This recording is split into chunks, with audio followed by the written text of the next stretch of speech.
Um, Good morning or good afternoon, counselors. We also have copies of the PowerPoint that I can pass around. So thanks for the opportunity to just update everyone on how Phase 1 is going. Deputy Commissioner Ann Fordock wanted to make sure she's recognized, and also the Deputy Director of API, Connor Muldoon. This has kind of been our core team that's been rolling out Phase 1. So just a quick overview we'll go just over very briefly Phase 1, a reminder of the routes and what the goals were very quickly, and then get into the performance of Phase 1, a timeline for Phase 2, and then obviously leave enough time for questions. So this is just a reminder of what the Phase 1 routes look like. There are 15 total, 3 per day. These were selected in partnership with our sanitation leaders, which we have Ben and Damien are both here, who work closely in the supervising sanitation in collaboration with API as well. And so these are the routes as they are distributed throughout the city.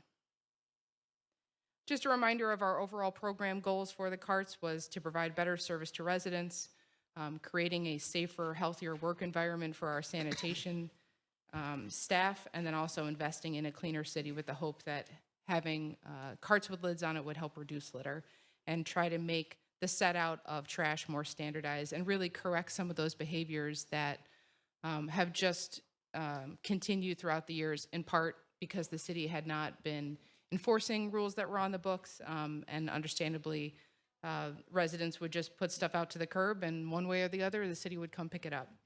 So this was trying to make it more standardized and a cleaner city. So how is Phase 1 going? We are happy to report that compliance for residents in Phase 1.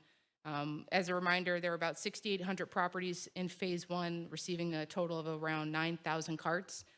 And we are seeing a 98% compliance rate for use of carts. And that is measured by the amount of violations that the sanitation crews issue each day when they're in their routes. So we are seeing that 98% of people are using the carts in accordance with the ordinance, compliant, stuff is bagged, tops are closed, people are using one cart. So we are certainly consider that a great compliance rate, and one that we were somewhat surprised at, because I think we anticipated a longer ramp up to people being able to use it, but pretty much within the first few weeks we saw that folks were using the carts as they were intended. In cases of non-compliance, so that 2% of folks that are in Phase 1 that are not using the carts in compliance, once we issue the initial violation, 75% of those correct and do not require us to go pick up the set out or fine them or anything. And so that really to 99.5, which I think to us says that for 99.5% of the people that are in Phase 1, the carts as they're being used right now is working. And we have received positive feedback from residents. Obviously, if you make any change to 6,800 people's everyday life, you're going to get some concerns, some complaints from folks, but really, whether it's through City Line, neighborhood meetings, anecdotal, people stopping the mayor at the street or talking to Jeremy or Ann, positive feedback from residents who appreciate the garbage can and appreciate that we're trying to, clean up the city, make it look a lot better. In terms of lessons learned, because obviously we rolled out Phase 1 to 20% of the city, to residents throughout the city, in part to learn some lessons so that when we rolled it out citywide, we had already done it before. And some of the lessons that we've learned, we're still working through refining the process with City Line when folks call, making sure that we're capturing that information. We are confident that people are being given the right information, but how do we capture that information? We're also making some minor adjustments to the mailings and outreach. For Phase 2, it doesn't make sense to put the property owner's name on there. We can just put resident, little things like that. Okay, before you move, because I put two stars next to that, right? Yeah. On the minor adjustments. So I think where I'm gonna have my issue, where I have an issue, I'm just gonna tell you. Okay. I looked through the ordinance and I looked at it. I don't think that the city gives themselves a year to evaluate this program, to see what went wrong, what didn't, what worked, what didn't, right? I know that we say we've been fining people. We've always had a fine. That's absolutely correct, but we've never really enforced it, first off. Secondly, I think that being that this is a new program rollout, that the constituents should have a little bit of time, more than 3 weeks, to start getting slapped with stickers and fines.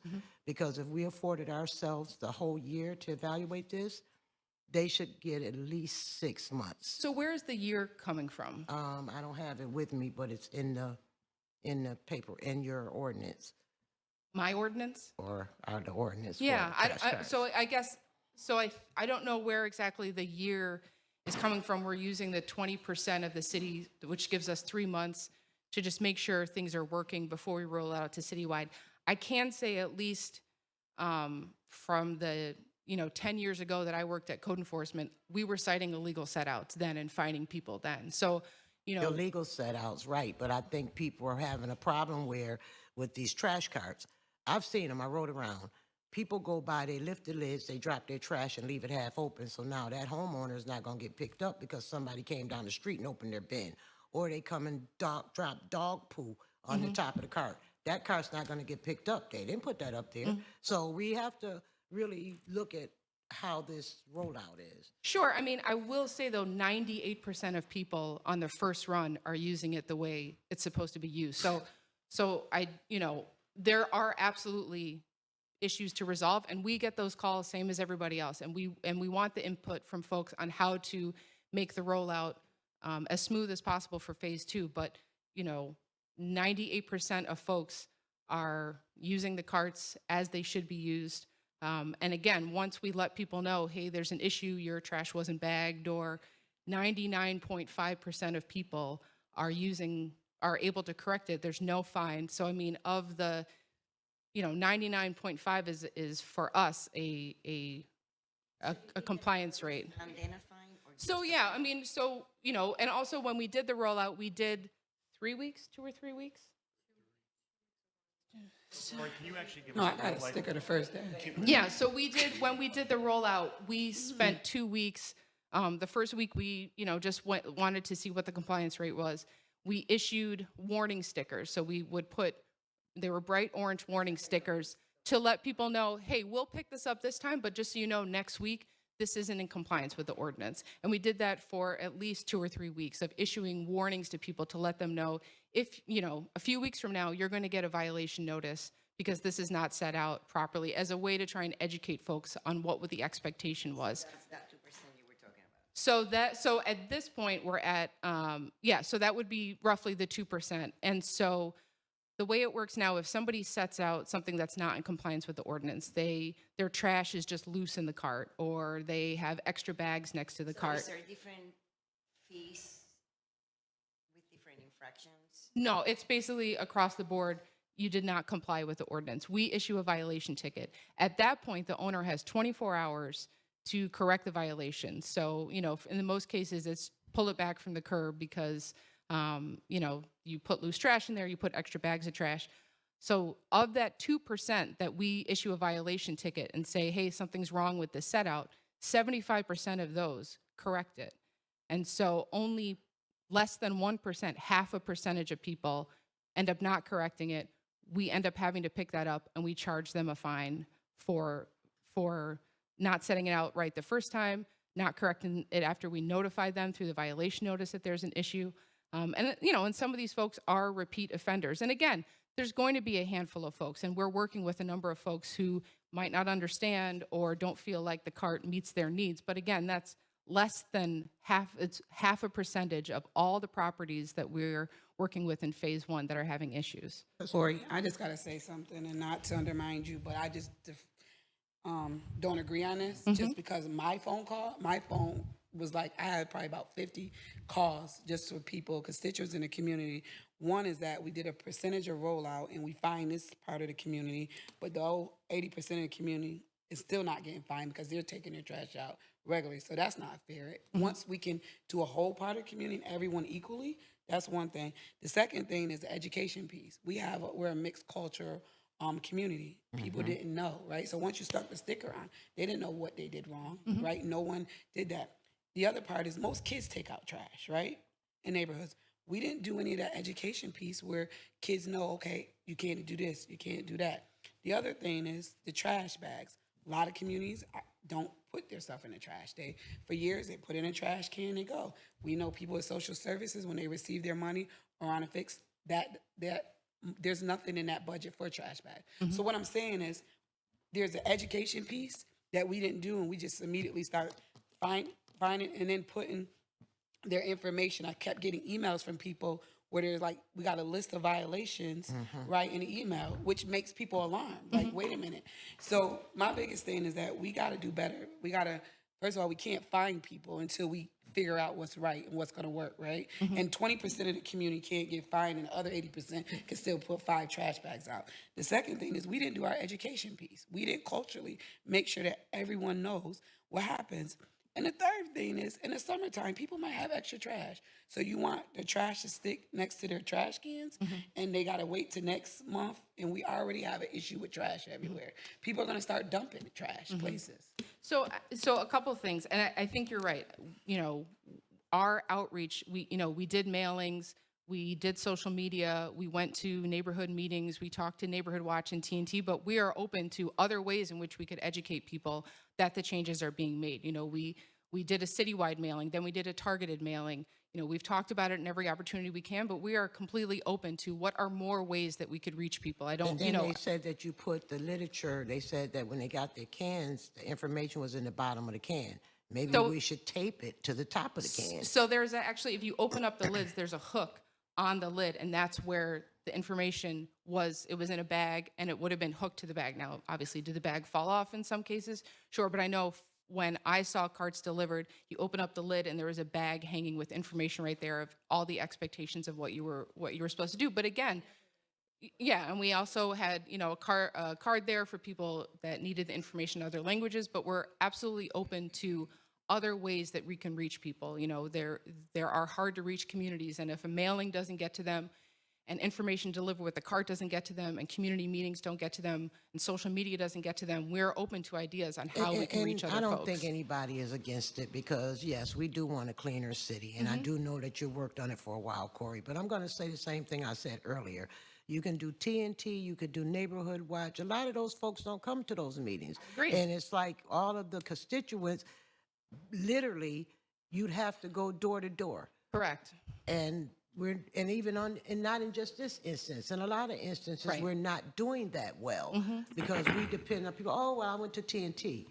Guess what? So yeah, I'm not saying I did TNT, I'm done. I'm just saying there are a number of ways that we tried to reach people, and if the council has suggestions or other people have suggestions of other places we could go to, you know, I have connected with the new hire in MBD who's focused on New Americans. Like, how can we get into that community? I'm going to Pettit Branch Library in August to talk to that. Like, I will take this roadshow. We will take this roadshow wherever it needs to go to reach people, because we want people to know what the expectation is. And again, I mean, I think that we have a compliance rate of 98% at the first run. We did reach a good number of people, but there's always more work to be done.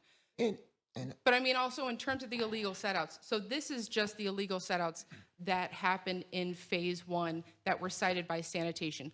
We also have a gentleman, Sam Perry, who works in D.P.W, who's working throughout the whole rest of the city and is citing illegal setouts in all the 80% of the city. So it's not as if we're only citing illegal setouts in the 20%. We have Sam who goes out every single day. We have a dashboard we can share with the council that measures how many citations he's doing every single day, where those citations are. We can map it out. I mean, that's a full-time job of citing illegal setouts in the other 80% of the city outside of the phase. And how effective do you think having one person is? We could always use more. I mean, I don't think you'll find any operation in the city that says we have absolutely enough staff for, you know, but Sam is out there, you know, and again, we're finding a 75% compliance rate with Sam as well. So, you know, I don't want folks thinking, and, you know, and it should have been clear, we're not only citing illegal setouts in the 20% of phase 1. We cite illegal setouts citywide. It's just that these are the ones cited by sanitation in phase 1. And, you know, the the regulation hasn't changed. It's just easier for us to measure. You were only ever, by the ordinance, allowed to put out 96 gallons of trash. But people didn't use carts, and so they didn't use trash cans. It's tough to tell where 96 gallons is. Now we can tell very clearly whether you are in compliance with the ordinance or not. And so I understand that the expectation, it's much easier to show in that 20% than it is citywide, but we haven't suddenly limited the amount of trash that somebody can set out. It's just that now we can measure whether or not people's set outs are in compliance with the ordinance. And finally, one of the things that I think in terms of lessons learned that we need to be clear at is that setting trash to the curb is not the only way to get rid of trash in the city. There is Okra. There are, there are going to cost them to take it to Okra. So, I mean, we can't have just a limitless number of bags that you can put out and also want a cleaner city. So, if we need to talk about how we address bulk set outs with, talking about additional trash bags, we can have that conversation. But again, 99.5% of people are finding that the carts are working for them for their trash So, set out. Commissioner, let me ask you this, right, because you mentioned Okra. So, where was the first cart rollout? What was the location? Do any of you guys know? In the, Well, I know about the What do you press mean? release, but I'm asking you. yeah. Because all of the things that I received, and I'm sure Councilor Caldwell as well, came from the lowest income areas of the city that had got tagged. So I'm trying to figure out, did you start in the low income areas of the city? So even before carts, if we mapped Sam Perry's work in the last 2 or 3 years, regardless of carts, you will see that there are certain patterns of neighborhoods where we have more issues with compliance with trash set-outs than we do elsewhere. But that doesn't, we're not targeting those. Sam proactively goes out, he's driving throughout the city, responding to complaints, but also proactively citing set-outs. And he's driving around year round, but you will see that there are certain pockets in the city where we do have compliance issues. And that's, is it a language issue, which is why we wanted to make sure that the Or instructions maybe for we carts. need to get into that community and start having conversations with And them. I was going to make that statement as well. Not only is it a language issue, but when we hired Barton and LaJudas to do this study with the trash cart rollout, did they look at the study to say, okay, why are we having these compliant issues with the major trash bag rollout? Because just like all the other counselors said the same sentiments as I do, I received phone calls over the week in regards to a nice neighborhood, but their family's a little bit larger than normal inside their household. And she had to comply, of course, but she got fined a couple times. She said, hey, listen, my family, we put out more than just 96 gallons or 95 gallons of trash. And then when she called City Line, whoever it was, told her that she needs to go ahead and call Okra or a private hauler to come and take care of that. I think that's totally unfair, for one. And then the other issue is now she's starting to have rodents come by her house because she's accumulating trash bags.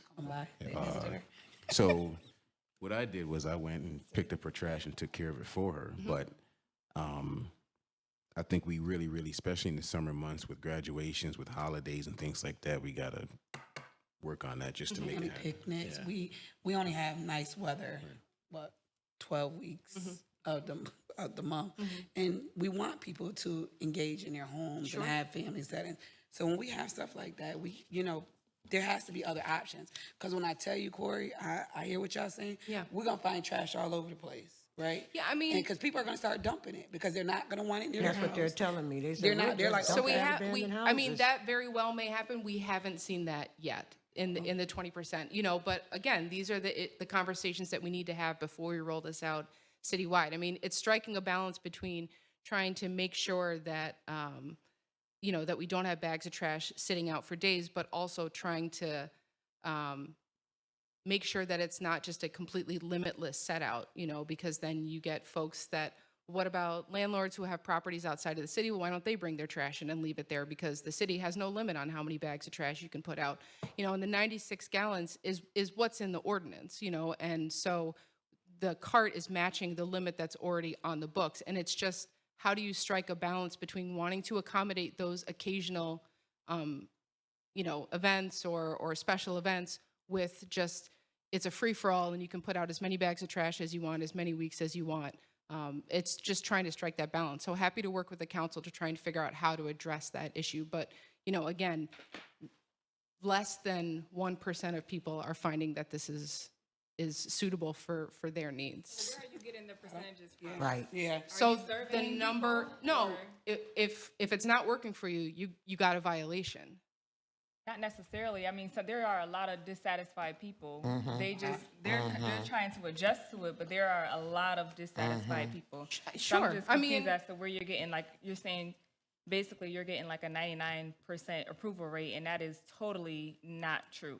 So it's a compliance rate. It's Compliance, not a but satisfaction it's the way rate. that you're saying it, as if the people that the 20% are like all for this, like, yay, the new trash car is working. It's not working. That's not what I'm is saying. we're I'm trying to say. saying 99.5% of people are complying with the ordinance, are complying with what we expect them to do with the carts. I'm not saying they're, everybody is cheering us and giving us a hero's welcome, but 99.5% of people are complying with what we're asking them to do with the cart. So they're making it work for them in whatever way that is. What is your suggestion then? Because we talked about this earlier before we implemented trash cans. What is the suggestion? What are people supposed to do if they got extra trash? So I mean, there are other. I mean, I would. without getting- So I would look to the council. If you're getting this feedback, what do you think is the solution for? They should be able to put their trash out. And how do you balance that with? Well, then I'm just going to put out 12 bags of trash every week for the Okay, entire year. With the study, how many people did you have? Like, when you did the study, was there a lot of people that just put that many trash out? Was it a certain side of town? Where was it? Because my biggest concern, Corey, honestly, is people are really angry about the trash cans, right? Because they feel like, I don't know where to put my trash. I don't want to leave trash out here. It's a whole major issue. You're going to find people dumping trash, right?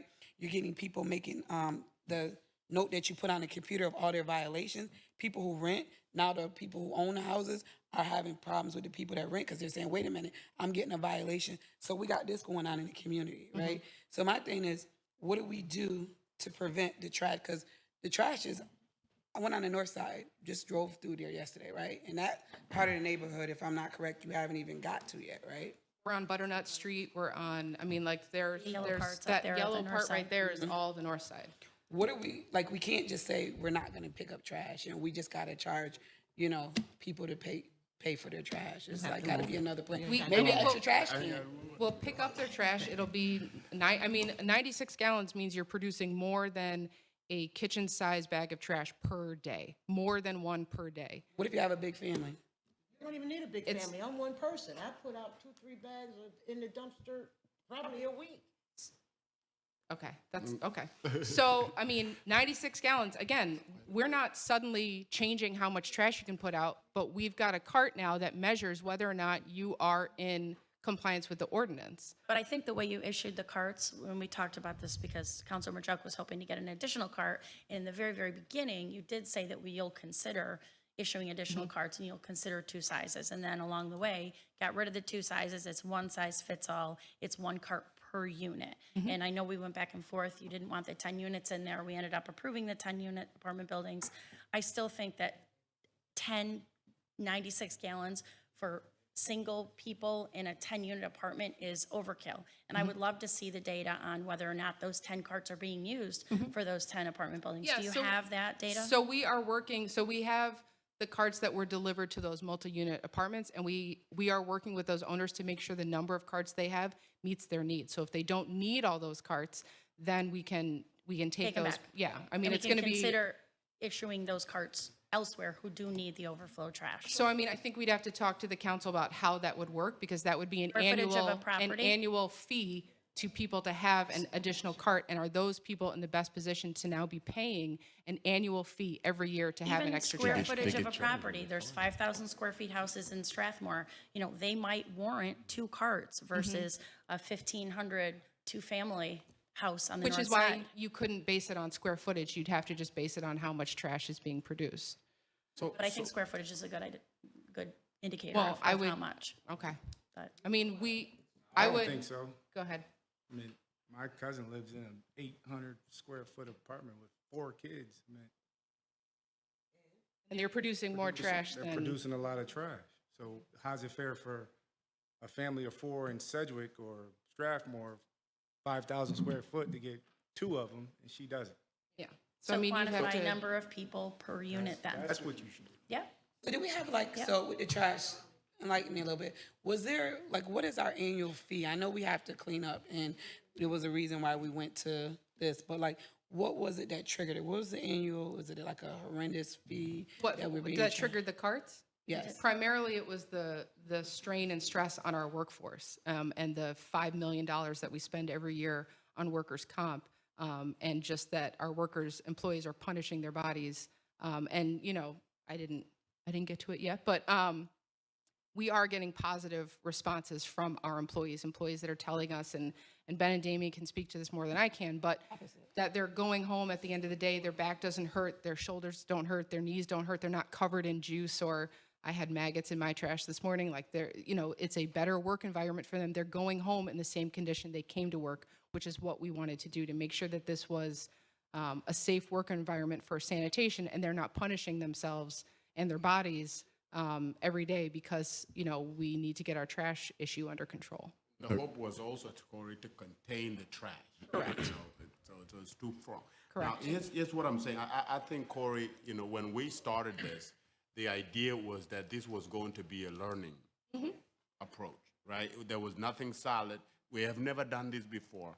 And the idea was that we will try this. Whatever we learn from this, we are going to adjust it. Right. We are learning that, you know, people we are citing, partly, that the trash, the container is too small, right? That's one of the learning we are picking up. The other part is we are learning that some people just, you know, either people are driving by, dropping stuff in and leaving the can open. Now it's their responsibility. We got to figure that out.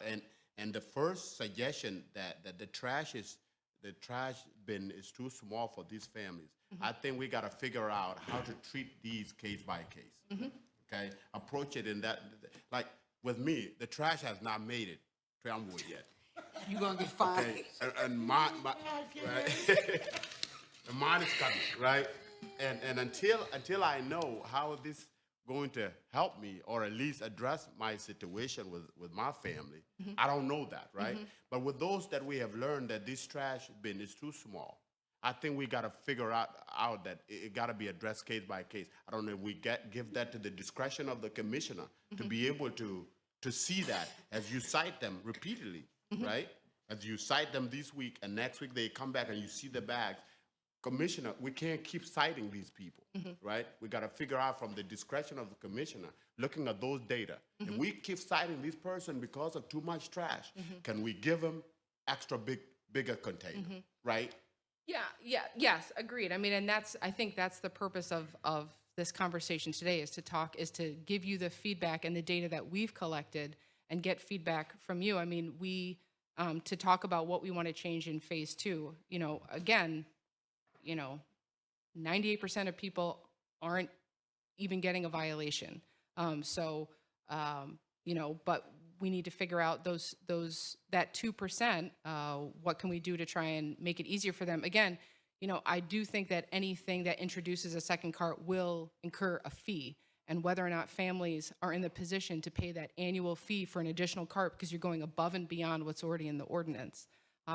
You know, what would be that fee, Corey? I mean, we can have a conversation because the about. reason I'm saying that is before we start giving these cards to families and to residents, everybody was buying their own trash bin. Right. Right. Which was supposed to total 96 gallons. That's Okay. how much Right. you were supposed to put out even before carts was. But before we did this, it Yeah. was up to each individual to buy their own bin. Right. Yes. If we can, Which some did and some didn't, which is part of the problem, is that right. a number of And people we, just I think set this backs is to where the we curb. sit as a city. Okay, if it cost them, you know, $60, for example, is there a way we could subsidize for the struggling family that can't afford that?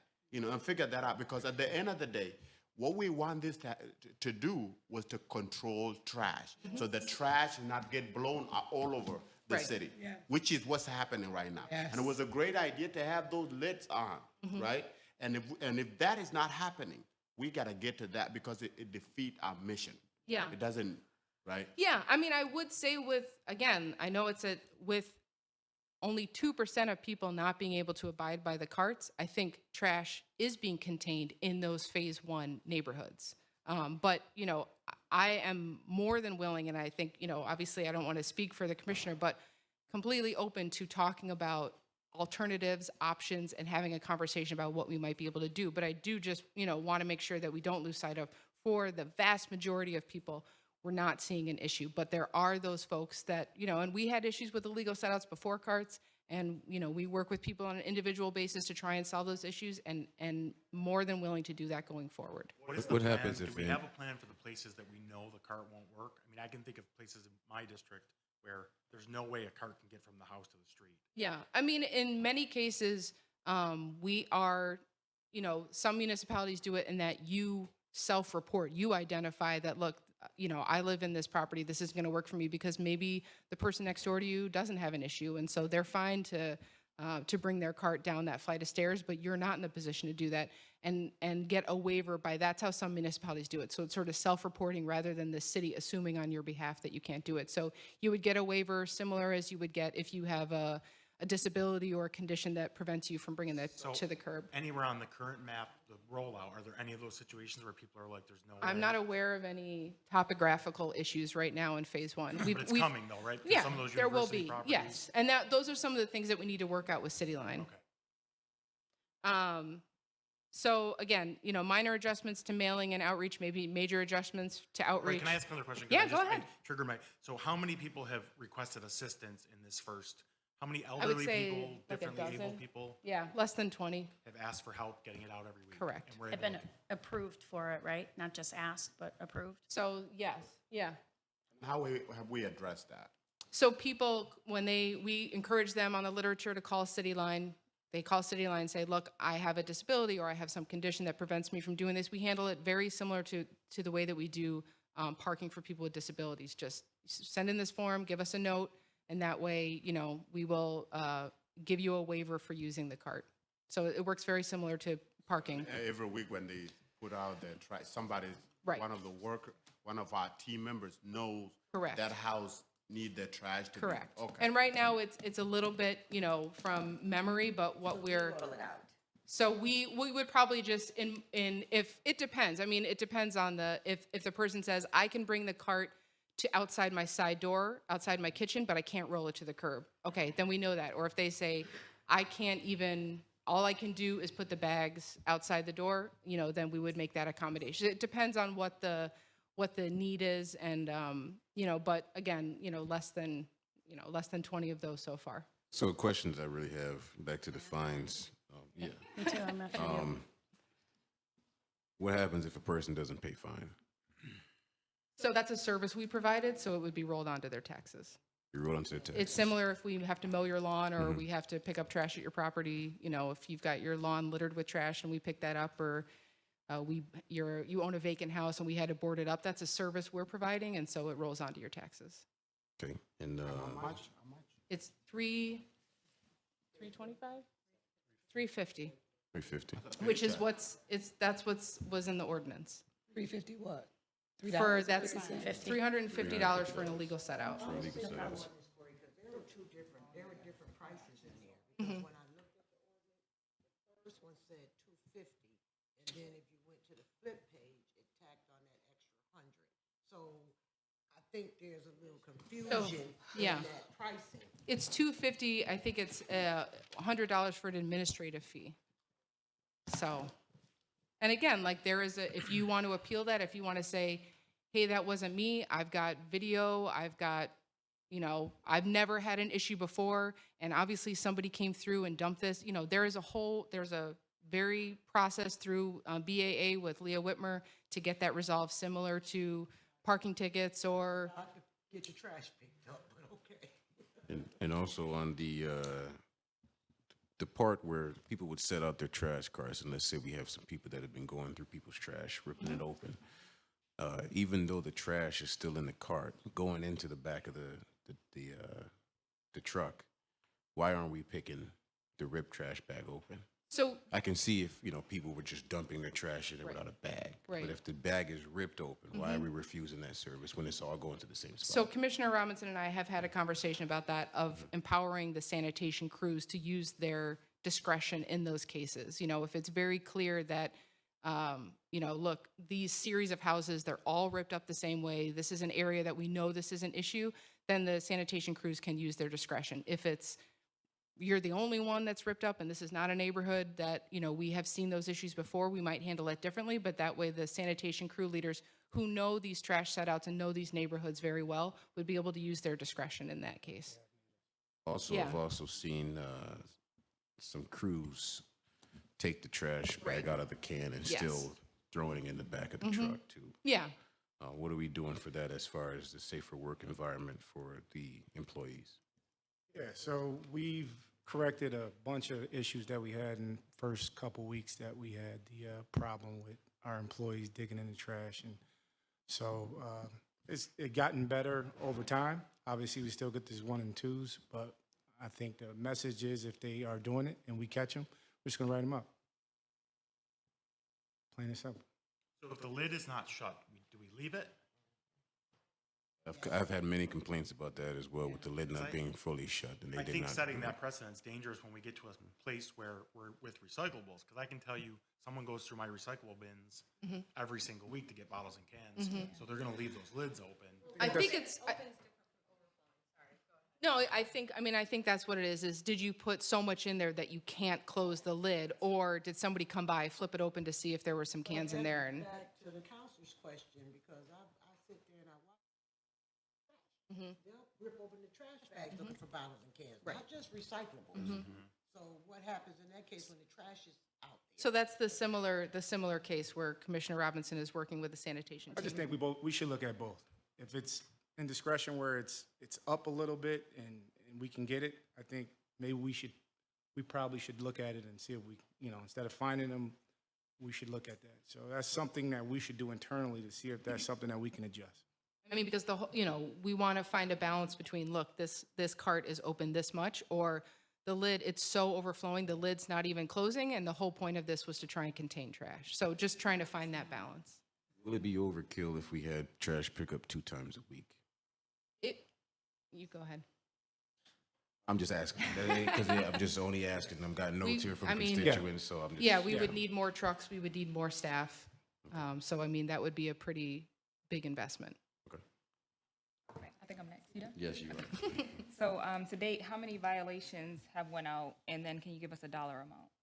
So these are the number of, so this is the first week. And, week 1 total in the week. There's the Monday route, Tuesday route, Wednesday, Thursday, 199. Friday. So, and then, those are the violations. And then the yellow is what actually resulted in a fine. And so you can see over time, We've already fined people. yes. And what's the dollar amount that we're expected to collect? So from if that it's, short period? so you think it's 199? It's not that high? 133. So 133 times 350. But some of them are being adjudicated through Leah Whitmer's process and BAA because, people have come in to say, look, I wasn't home. I just bought this house. I didn't get the mailing. This wasn't clear, And so there is a process in there to address folks that just honestly, didn't intend for that to happen. But the result is they didn't put their trash out the way they should have. So to Councilor Caldwell's point, and to your point as well about the road. No, muted. She's muting herself. That's what she wanted to do. Oh, she's. Anyway, the road show, which I've been to those TNT meetings, and I think it's great, the time that you spend, especially off hours. But if you could put that in a video form and Sure. put it on the website, and us counselors could spread that, and hopefully it would go viral and people would truly know, because these conversations that we're having in here, it's an enlightenment to me because I haven't seen all these nuances in the postcard that the mayor mailed and all of that. The second thing is, do you use the Barton and the Judas report that they produced? I assume that there is a report. Do you use that as your guide to how to do this? Because I know they cited Rochester, Buffalo, and Albany in there as collections, and on the Rochester's website, it says extra refuse may be placed at the curb in alternative cans and sturdy bags, but the maximum weight limit is 60 pounds. So they allow, if it doesn't fit in the city industry can, they allow additional bags as long as they're under 60 pounds each. Yeah, So can you consider those? I mean, we can consider, I think that's also balancing, the whole idea here was to get bags of trash off the curb so that they wouldn't be subject to weather and rodents and all the things that brought us to this conversation in the first place. I think we do need to have a conversation about what happens with extra bags of trash. I absolutely, think we need to have that conversation. We just need to find a solution that works for us that doesn't then recreate the problem that we're trying to solve and have more people putting bags of trash at the curb without a lid on it or not in a container at all, which then defeats the whole purpose of the safety of our employees, because But even if it's under 60 pounds, safety shouldn't be. I mean, if somebody You puts get the little measuring tool and you 7 go to pick bags it up, out, oop, it's over 60. You put a sticker on it and it goes back into the house. Sure. And I'm thinking that if it's additional trash for a single family house, we're talking a bag of styrofoam that came in some kind of shipping container, that's going to weigh 5 pounds. That's going to take up the majority of your garbage can if you put that in there. So we really should have the flexibility that other municipalities have. I because it agree just we makes should be sense. flexible. I don't know if Rochester's solution will work for us, but I agree we do need to explore ways that we can be flexible. Corey, I didn't realize, well, I'm going to say this, and I agree, we do have to be flexible.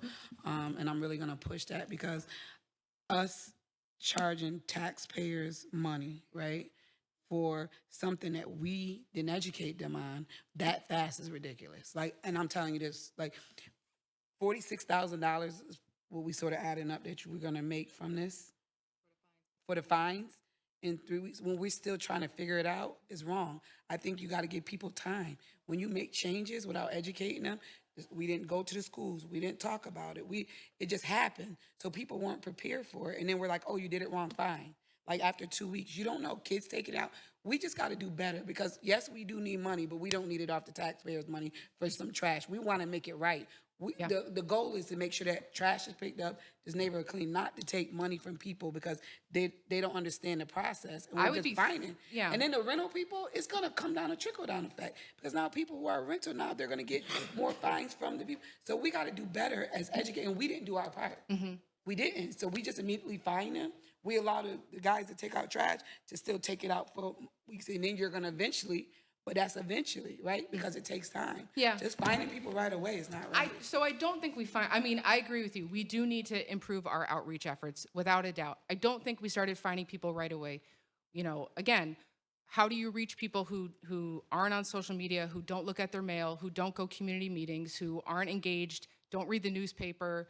How do you reach those people? We need to figure that out. But we did citywide mailings, we did targeted mailings, we went to neighborhood meetings, we did social media. There have been coverage on CNY social Central media? and Channel 9. What social media? If you look at the Office of the Mayor's Facebook page and Nextdoor and Twitter and, we've been out there talking about this. That doesn't mean, I'm not saying we reached everybody and we've done our job. I'm just saying we did make an effort, and we also provided 2 or 3 weeks of warnings to people to let them know. I agree with you. We do need flexibility. I would be happy if we could use Sam Perry somewhere else in the city that we didn't have illegal setouts, that we had to dedicate somebody's full time to doing illegal setouts. This is definitely not a money grab. I would love if we never had any illegal setouts and didn't make any money on it. That would be fine. But at the same time, you need to try to correct the behavior, account for the time that it took us and the cost it takes us to dispose of that trash. We pay the tipping fees then for the person who didn't want to do it. And the fees taxpayers now? pay the trash. Tipping fees? It's like $100 a ton. 100 a ton. So I'm not disagreeing with you, Counselor. I'd love to work with the council to figure out more innovative ways to reach more people that we feel we didn't reach this time. Have a I thought. just don't want it I just don't want to characterize as we didn't try at all. We did try. I thought that was what the 20%, I thought that was what our first pilot part was, to figure out, okay, this didn't work, that didn't work, we need to do that, but not to just say, okay, we gave them 3 times, here go a fine. I thought the beginning of it when we talked was like, we're going to figure out what works. Let's figure out this population, this 20% of the community. Let's figure out what works and let's come back to the table. Not like, oh, this happened, we did this, and now there's a fine. Yeah, I think we couldn't do 3 months of just a free-for-all and not have the expectation very clear so that we would know, well, once we start imposing fines and citing violations, what are the issues that we run into so that when we start doing that citywide, we can do it in a way that, maybe we need more weeks of warnings. Maybe we need to change our education efforts. But I think, again, to see that only half of 1% are actually getting fined, I think shows there is something here that is working. But again, there's always more work to be done with outreach. Let me throw this out here, Corey, because as all the counselors have said, with the summer months and all the parties and the cookouts and the gatherings, there's trash. But there's also an opportunity. There's festivals, there's different events happening all over the city in different parks. So I'm not trying to give you any more work, Commissioner, but maybe it's a way to take brochures to these events and start talking to people, because you're going to get people at those particular gatherings. I think that we need to use every tool available so that we're not back at the table with people calling about being tagged. Yeah, so tabling at events and festivals over the summer. Okay. What about outreach to landlords? So I'm specifically concerned about university area landlords that are utilizing the city trash pickup. Are they aware of what the fines look like so they can start writing the end of their leases? Or So, I mean, we do cite in the university area, and I would say that the landlords that are part of the Syracuse Property Owners Association, I think they're definitely aware of, because again, the fine for illegal set-outs didn't accompany carts. It already existed. What changed was just our ability to see whether or not you were in compliance with the ordinance. So I do feel confident that the university landlords, at least the ones that are engaged and present and part of SPOA, are aware of it. But there's also, letters that we've sent out to the out-of-town landlords who are not getting our mailing, might not get our mailings because they're going to the property, but also are going to them. But we also follow up with a letter to let them know that this is coming, so that they're aware. Next questions. If Yeah, you'd like. Corey, Yes. and this may be for the data chief. When you look at the way it is set up, that's obviously a problem with first week, right? What is it? What's going on with the first week? Why there's so much citation every first week? Northside. So as Corey mentioned, there are differing behaviors across different neighborhoods. Yeah.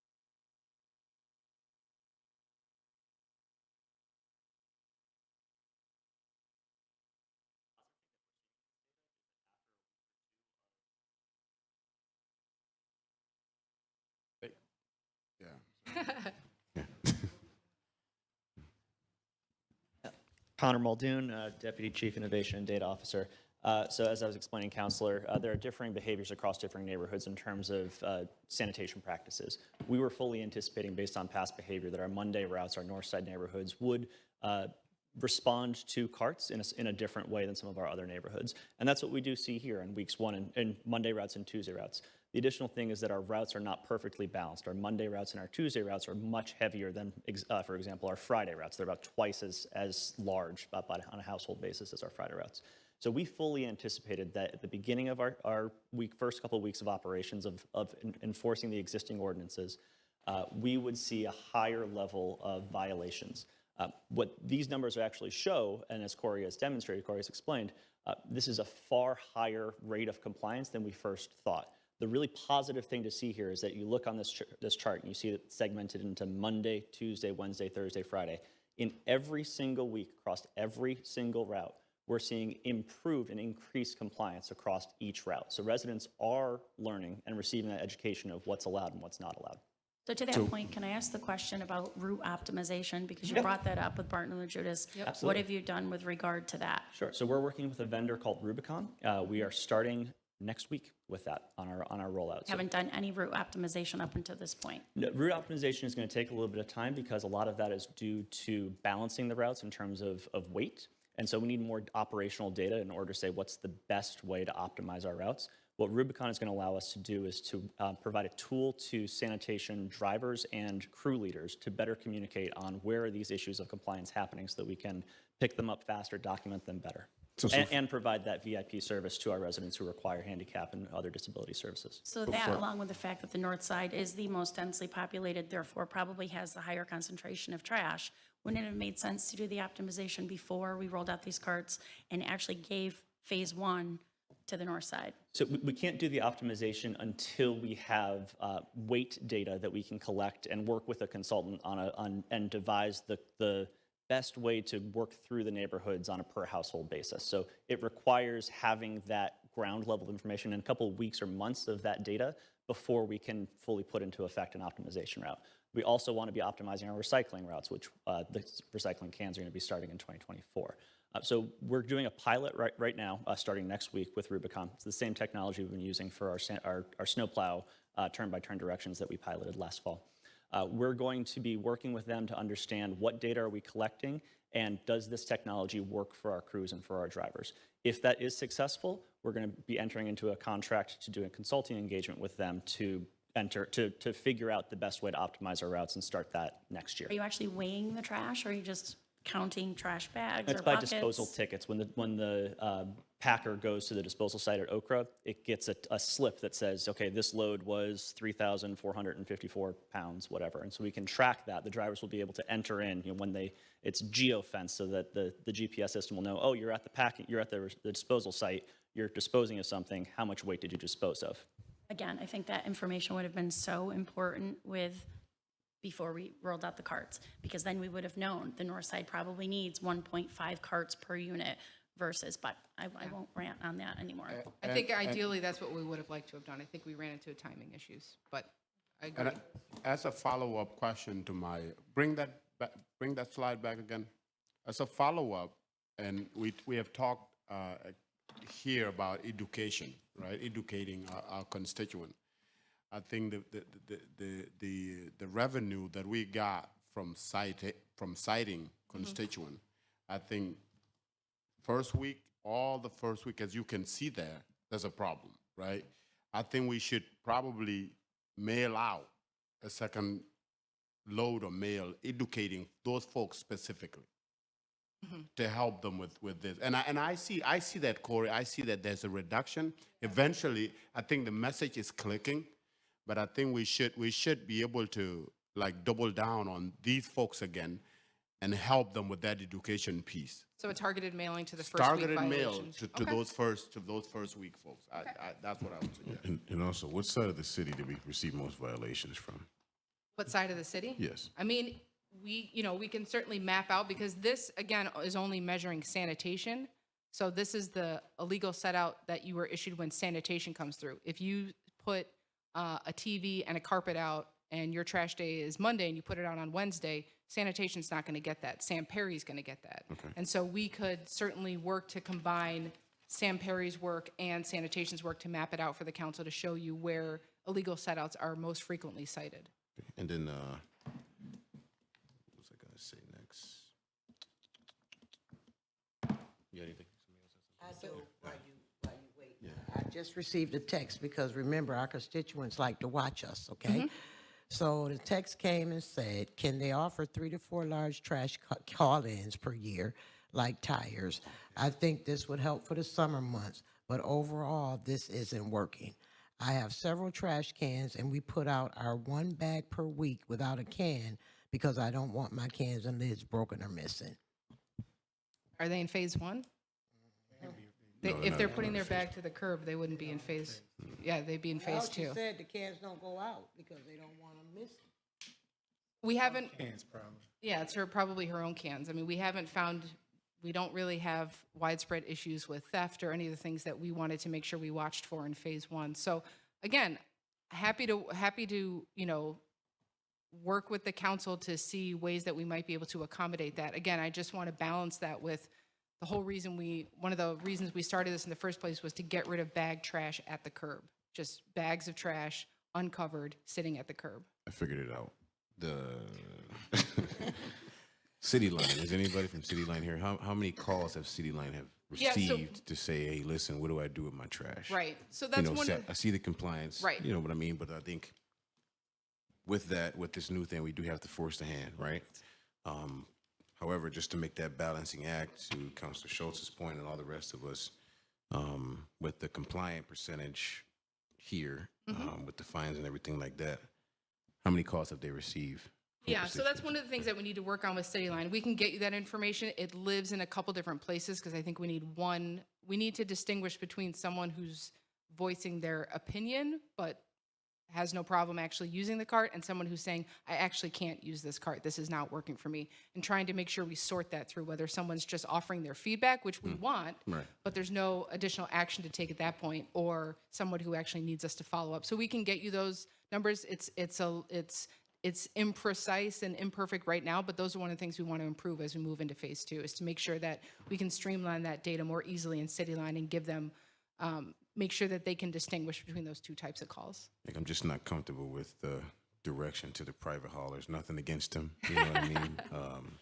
But if we provide a service here in the city, I think that our taxpayers should be able to use that service without calling a private hauler. I agree. I think we have to, across the board, there has to be some sort of limit to So, what we like, can put out. The 3 times, sorry, Corey. So the 3-time pickup, they can do that with trash too? So the ordinance specifies that extra bags of trash are not bulk setouts. Bulk setouts are really meant to be, I have a couch, I have a chair, I have a small table. It's not bags of trash, again, to try and get away from just bags of trash sitting at the curb. That was one of the reasons that brought us here in the first place, was to try and get away from people just putting, uncovered, even if it's in a can, not covered, just a bag of trash at the curb, trying to get away from that. So bags of trash do not count as a bulk Other set out. municipalities do bags of trash, though. I don't understand why we're so trashy in Syracuse that we can't have bags of trash at the curb. We have a different population. We've I created disagree. we've created different habits over time. I mean, we've allowed people to do this. Again, and we're prioritizing our workers' safety. And so there are other municipalities who have figured out ways to accommodate extra bags of trash, and I'd be happy to work with the council to talk about what some of those ways And I might be. think that we should, because I agree, I hear what you're saying, right? And you said it perfectly fine just now. We've allowed people to get away with it. So it's going to take time Correct. for people to understand that they can't do it anymore. So again, that's where the education piece comes in. Yeah, I am, and I know Ruthnie's here, she really led our communication efforts to try and educate people and communicate to them what the expectation was and how to reach them. But I think we are more than happy, and, anybody who's watching or anybody out there, we will, go wherever we need to go. I think the suggestions of If you festivals. have any events, contact Corey Driscoll Dunham, and she'll be there. Counselor Schultz has unfortunately seen my road show 7 or 8 times. That's why I want you to go big, go viral. Yeah, no, I think that's a great idea. I think that is a great idea to record that and make it someplace easily accessible on the website through social media so that you Give it to don't the have to be at a meeting. schools, give it to the schools, make Absolutely. them watch it I in think the that's a great morning, idea. put it on the City Line hold button. I don't know that I'll be starring in it. I think this guy here, but I didn't get best looking in high school, but I think that would make absolute sense to put on the You're a website. worker, correct? Are you a worker? You can star in it, Yeah, too. there you go. So, Corey, not to, one of the things that I mentioned from day one was the children, right? Months ago, because we know most times children are the ones taking the trash out. We did not hit that population. Okay. So I'm gonna be honest, I'm not happy with this situation just because we didn't give the community time. Like, we gotta give people time. You can't change, it just can't happen overnight.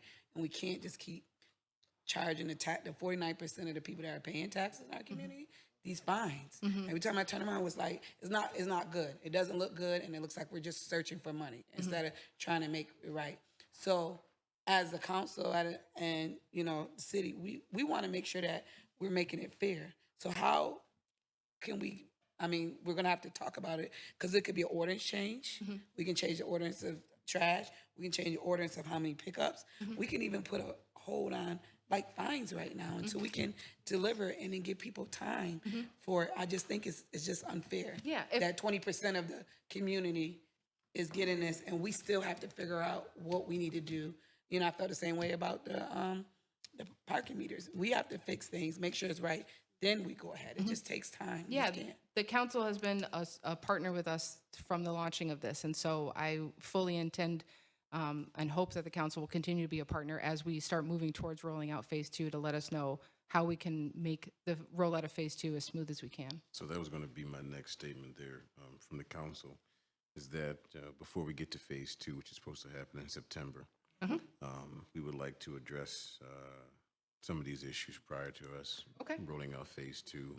Also, we do need to do something about the fines, and we need to do something as far as how many warnings does a person get before they receive a fine. I think that needs to be addressed. And also the route optimization, we would like to see that as well roll into phase so that we can successfully say, hey, these are the steps that we took and the measures that we took as well. And also with the better forms of communication with the many different options that we've decided to go with. Before we go into phase 2, I think that should be done. Open to any suggestions from the council. Absolutely. If there's not any other questions or any other comments, I would like to. I'm gonna ask a question. In the room. So you said to put a halt on the fines. So where are we at? I mean, because when we talk about the fines, Commissioner, I'm just trying to figure out the fairest way, because I do understand fines were on the books. We weren't doing it, not just this administration, administrations previously.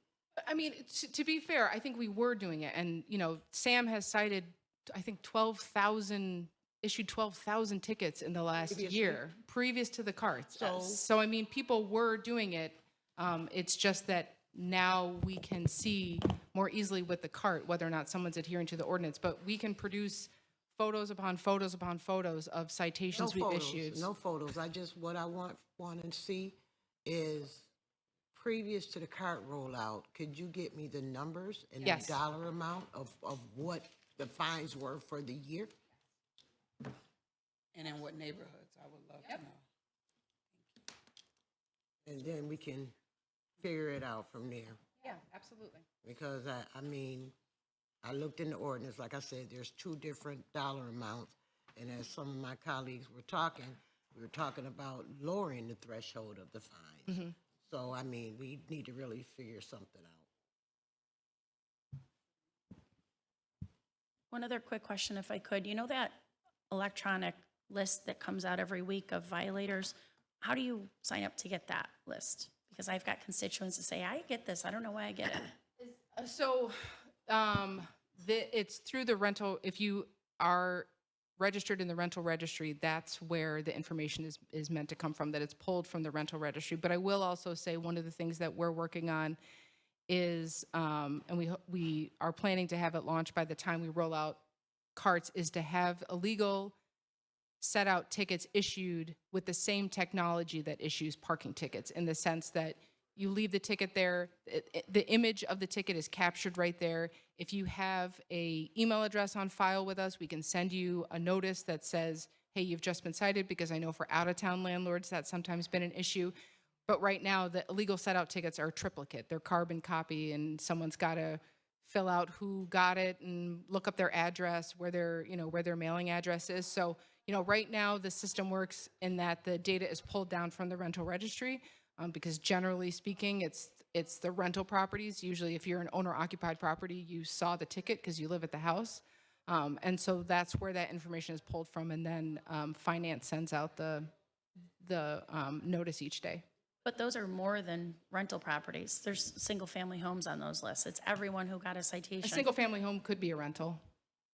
So those are only rental violations, that list. No, you opt into it as part of the rental registry. But as a homeowner, I'm guessing you could opt into it too if you want to. I think So, yeah, because the list had like a multitude. I got emails and people's text messaging me this list. I didn't know what it was. And it had different addresses all throughout the city, throughout the pilot, that violations. So that was my understanding of it. I'll find out from code enforcement and from finance what the exact process is. But I believe we started with a universe of people who had submitted through the rental registry, and then people can opt in and opt out. And so, that's that was my understanding of how it worked, but I can check in with Brian Winchell from Finance and double check. One last point about that too. Yeah. You've got the mail involved with that 3-part process or 3 triplicate.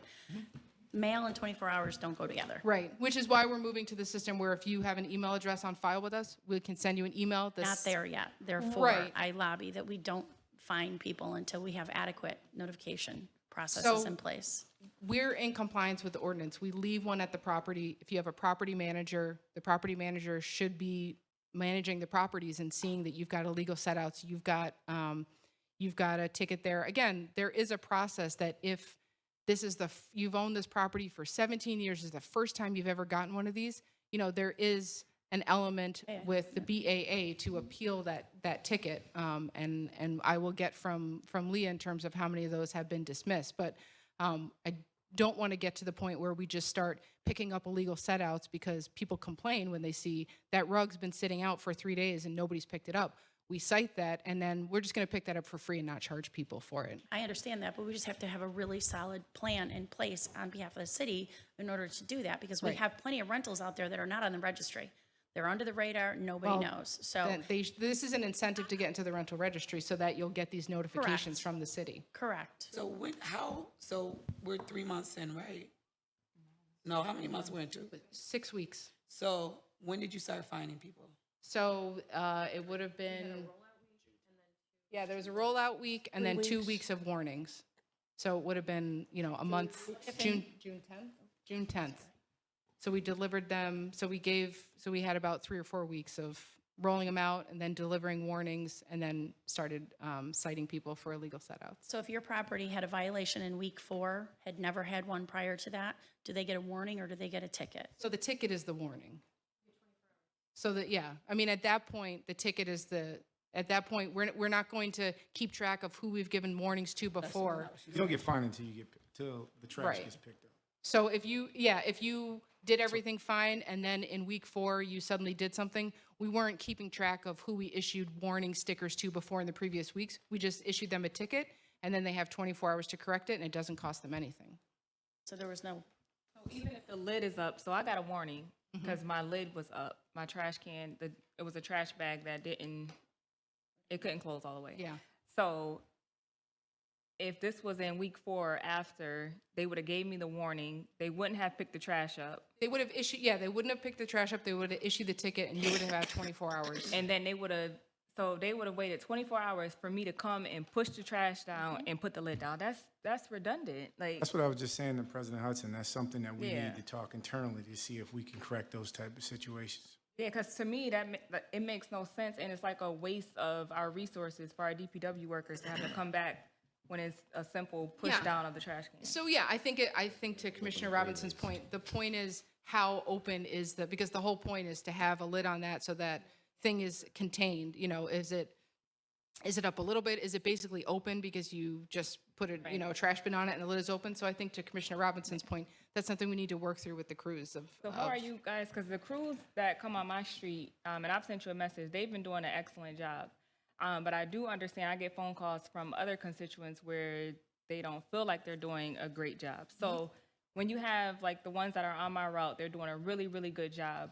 Are they like cross-training other crew leaders, or like how is that working? Because some areas are doing a fantastic job and then some just aren't. Yeah, and I think that's a really good point. I don't know if you want to, I was just going to say, I think in part this where our friends in HR and safety come in, workplace safety, where we're trying to get standardized training in place so that everybody's doing the job in the same way and that there's more consistency across the board, because I think, it's no secret, training has been something that's been, that we need to improve on. And to that point, when a person receives a new cart, are we taking people's old carts and destroying them? If they put, same as if you, before carts, if you got a new trash, even 2 years ago, if you got a new trash can, like I did, and you didn't want your old one, you just put a note on it that says, DPW, please take this, and DPW takes it. There's been some people that didn't put a note out and didn't know that the new carts were Right. coming, and they got the carts. Yeah. Well, I Only- mean, in that case, technically, if they were in phase 1, their old trash can shouldn't have been to the curb anyway, because they should just be using the cart. So that might be the confusion on DPW's, on the crew's parts, because if you are in phase one, you should only be using the cart. So if you put your old trash can to the curb, DPW might have assumed, well, you have a cart, so you don't need this anymore. You put it to the curb, you want us to take it. So there was some confusion there. Again, that's something else that we can clarify in our communication for phase two.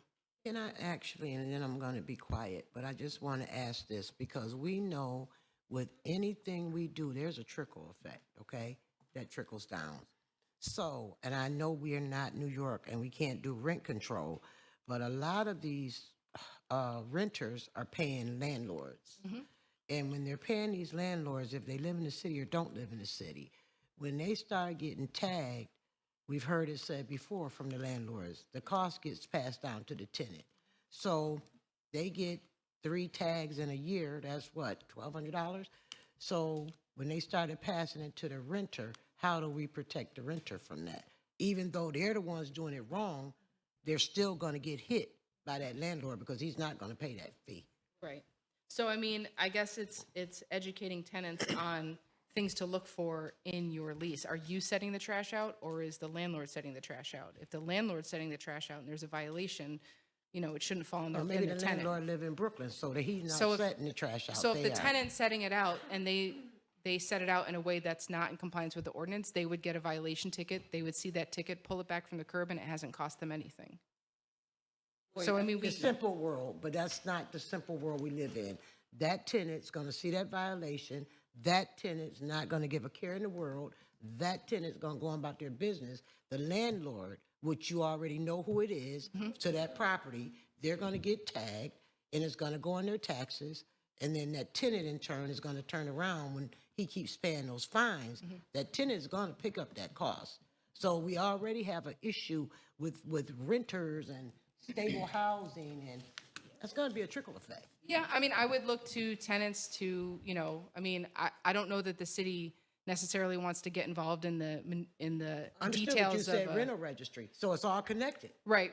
We want landlords. We don't have a stake in who lives. We don't collect information of who lives at that property. We want the property owner to register for the rental registry, which is why the fine for the illegal setup is issued to the property owner. Whether or not they pass that on to the tenant is really a term of the lease. And, you know, and there are legal aid services and other services available for tenants to share But this their. is something we started, so it wouldn't have been in my lease from last year, first off.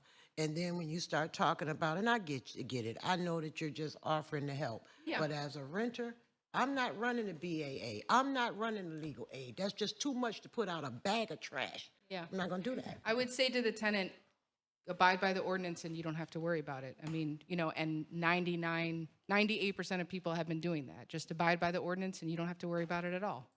Just like if you know, park your car legally and. What do we consider trash bags? Trash, like a trash bag. What consider when you put in a trash?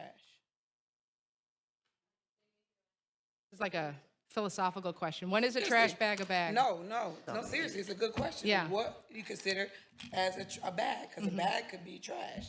Somebody could have went to McDonald's and don't have anything but a bag. Is that I mean, I think considered if it's a bag? plastic bag that ties and it's contained in some way. Yeah. A bag that's tied. Rope on top of the paper bag. Because, I mean, some people use old grocery bags, they use Target bags. That's fine. As long as it's I put those in my trash. I have those. Yeah. I'll have a Target bag full of trash. You just tie it up and put it. It doesn't have to be.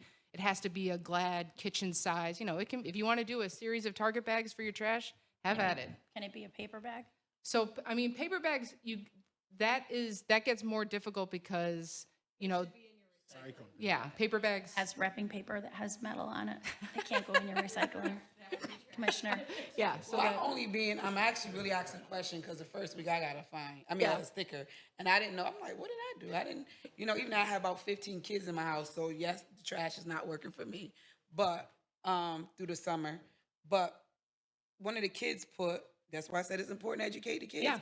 They went to McDonald's or Burger King, and they pulled in that evening and put the trash in there. So when I got the sticker, I'm like, what?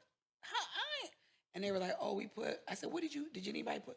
They said, yeah, we put the Burger King. So I'm asking you, what is a bag? Yeah. A bag. So they gave me a sticker because there was a Burger King bag on top of the trash inside the bag. Yeah. I mean, so there are adjustments we need to make to our staff as well. As you know, we've never done this before. As we continue down the path of carts, there are adjustments we need to make to our staff too of what's reasonable, what is, sure, it's not the letter of the law, but functionally it's the same.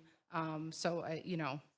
Another suggestion, Yeah. educational stickers, like put a sticker on the bucket that says must be in bag. You mean on the warning stickers? No, no, no. You mean on the Like actual a carts? friendly informational sticker. Gotcha. Like, you know, everyone has stickers on water bottles? Yeah. Put a sticker. Every week they get a new sticker. Ooh, we're collecting stickers on our trash cart. No, I'm serious though, Yeah. because simple. Keep it simple. All right, I'll call this meeting Ugly. to a great What's that? end. It's gonna be ugly. It's gonna be Thank ugly. you, No, President. stickers are pretty. Thank you, fellow Thank you very much, counselors. Thank you. counselors. This meeting is adjourned.